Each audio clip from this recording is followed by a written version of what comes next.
-2 দিয়ে আসছো, কিন্তু অন্যরা কিন্তু এটা পারে নাই।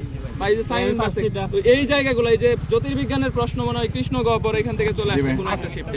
তো ব্যাপার হচ্ছে যে যেই জায়গাগুলো অন্যরা পারবে না, ওই জায়গাগুলো হান্টারসিয়ানরা পারবে। কারণ ইনশাআল্লাহ ভাই রকেটের তরুণ নাকি যেন দেখলাম চট্টগ্রাম আর এগ্রিতে ভালো করার জন্য আমরা এই যে চিল্লায় লাভ আছে, বেটা তুই যদি বিশ্ববিদ্যালয়ে না পাস, দরকার হচ্ছে আগে নিজের একটা সিট হোক, পরে ধুমধাম চিল্লাবি সেলিব্রেশনে।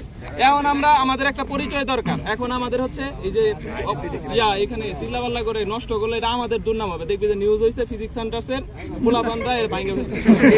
ব্যাপার হচ্ছে যে আমাদের এখন উত্তেজনার সময় না, আমাদের এখন হচ্ছে একটা সিট কনফার্ম করাটা খুবই জরুরি।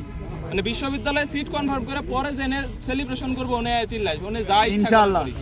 ফ্যাক্ট হচ্ছে যে আমাদের এখন চট্টগ্রাম বিশ্ববিদ্যালয় এবং হচ্ছে কৃষি বিশ্ববিদ্যালয় এই দুইটার পরীক্ষা আগে, অনেক রাজশাহী দিব, গুচ্ছ দিব, এগুলার প্রিপারেশন নিয়ে আমরা কথা বলবো। বাট আমার যেটা অ্যানালাইসিস, কালকে মেয়েদেরকেও বলছি যে চট্টগ্রাম ভার্সিটিতে ভালো করার জন্য ইংরেজি ভালো করার কোনো বিকল্প নাই। তুমি ফিজিক্স বলো, কেমিস্ট্রি বলো, ম্যাথ বলো, বায়োলজি বলো, এখানে যে কোনো 3টা চট্টগ্রামে উত্তর করতে হবে। তাহলে যে ছেলে মেয়ের কনফিডেন্স আছে ও ম্যাথ না পারলেও ম্যাথ দাগাবে না, বায়োলজি দাগাবে। তার মানে এই যে 75 marks physics, chemistry, math, biology, এখানে 4টার মধ্যে 3টা, এই 75-এ